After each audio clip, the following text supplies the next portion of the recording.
I always had a hard time being interested in works of fiction that were too overtly aimed at a young audience. I had grown up with Batman the Animated Series, so if a series was light or multicolored, I immediately found it condescending, as I felt like we were sanitizing reality in fear that even the slightest touch of grey would give me nightmares. So in 1999, when I was 9, even though Terry McGinnis was 16 and going to high school, I turned my back on this series that had traded film noir plots, featuring politicians, reporters, lawyers, and detectives, for teenage school intrigues.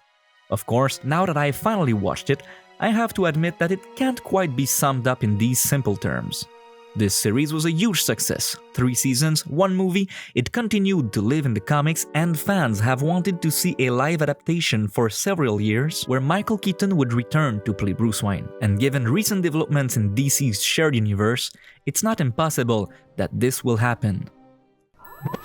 Welcome to Frank Movie Talks. I'm Frank, and today I'm going to explore Batman Beyond: The Return of the Joker. For those who don't know Batman Beyond, I will give you a short summary. In 2019, that is, the future, even though he's no longer a young man, Bruce Wayne continues to fight crime as Batman thanks to a technologically very advanced suit until the day he has a heart attack in front of a criminal and he's forced to defend himself with a gun.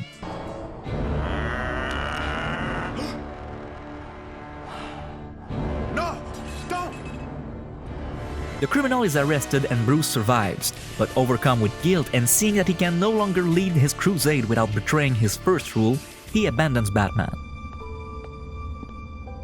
Never again. 20 years later, Bruce is even older, and in the same way Don Diego de la Vega gave Joaquin Murrieta the Mask of Zorro the year before, he hands the high-tech Batman suit to a 16-year-old named Terry McGinnis, who has to divide his time between playing superhero, studying, and going out with his girlfriend Dana, whom he leaves on the side so often that one wonders what the hell she's still doing with him after 3 seasons. One of the fairly clear goals of the series is to provide Batman fans with a Spider-Man equivalent by making Terry a teenage boy who makes fun of his opponents, who walks on walls, and by giving the series an electric guitar soundtrack. That being said, a lot of the kids' show in the 90s had an electric guitar soundtrack. But the best character is still Bruce Wayne, here converted into some sort of a dark and menacing Alfred. Kevin Conroy, who until then followed the tradition started by Keaton of giving a different voice to Bruce Wayne and his alter ego, manages in Batman Beyond to make it seem like Bruce and Batman ended up becoming only one person, a dangerous, tormented, and methodical old man. Why were you so sure those voices weren't coming from you? Well, first, I know I'm not psychotic. I hope your other reason's more convincing. And second, the voice kept calling me Bruce. In my mind, that's not what I call myself. What do you call yourself? Oh yeah, I suppose you would. But that's my name now. Tell that to my subconscious. As for Barbara Gordon, she has also abandoned her costume. Unlike all the Robins, Batgirl has never been Batman's faithful soldier, instead operating on the outskirts of the Bat family. So it makes perfect sense to her character that she became police commissioner, while not tolerating Batman as well as her father once did. Yes. It's me. You're not authorized to use this frequency. Get off it, now. Barbara, you have to listen to me. Wrong. Those days are long gone, Bruce. Not only Batman Beyond transposed Batman into the future, it develops a cyberpunk universe in which this new Batman is confronted with the excesses of new technologies and the corruption of ultra-powerful corporations like that of Powers Technology, which has bought Wayne Enterprises several years ago. Through its themes, Cyberpunk is a logical evolution of film noir, and the previous series had somehow predicted the future of Gotham in the episodes that starred William Sanderson, the same actor who played J.F. Sebastian in Blade Runner, in the role of roboticist Carl Rossum. They're my friends. I made them.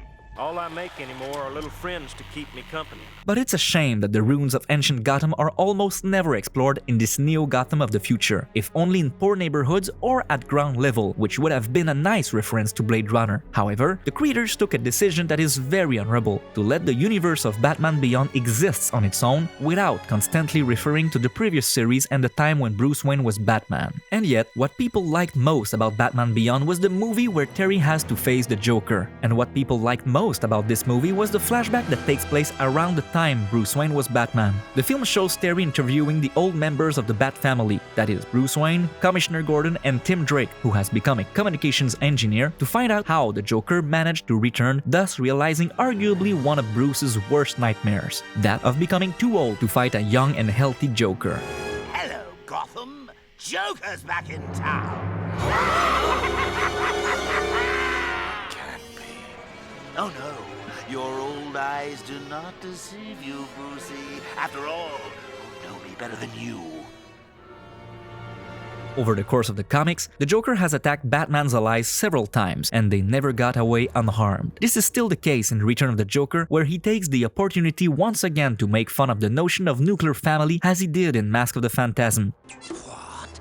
Meatloaf again? Oh, I had it for lunch. So it only makes sense that Terry has to face this opponent in order to finally get the blessing of Batman's allies as the new Batman. When we find out how the Joker came back, the answer is of course technological, which allows the film to maintain a perfect balance between the old and the new. But it's still an incomplete answer, since it's difficult to understand how the Joker from the old times could get his hands on a technology that is so revolutionary even for the characters who live in this future. In fact, to know the full explanation, we have to watch the Justice League animated series, and specifically the episode Epilogue, where Terry learns that similar technology was used to make him some kind of a Bruce Wayne clone, and that Andrea Beaumont, introduced in Mask of the Phantasm, got hired to kill his parents and push him to become the next Batman. I still wonder if this revelation was really necessary. Following the old nature versus nurture debate, this episode shows Terry angry to learn that he's almost a Bruce Wayne clone, until he realizes that his own experience has made him a whole different person. Yet, it is precisely this idea that is at the core of Return of the Joker. Terry manages to defeat the Joker by being himself rather than repeating what Bruce would have done. He even allows himself to laugh like the Shadow,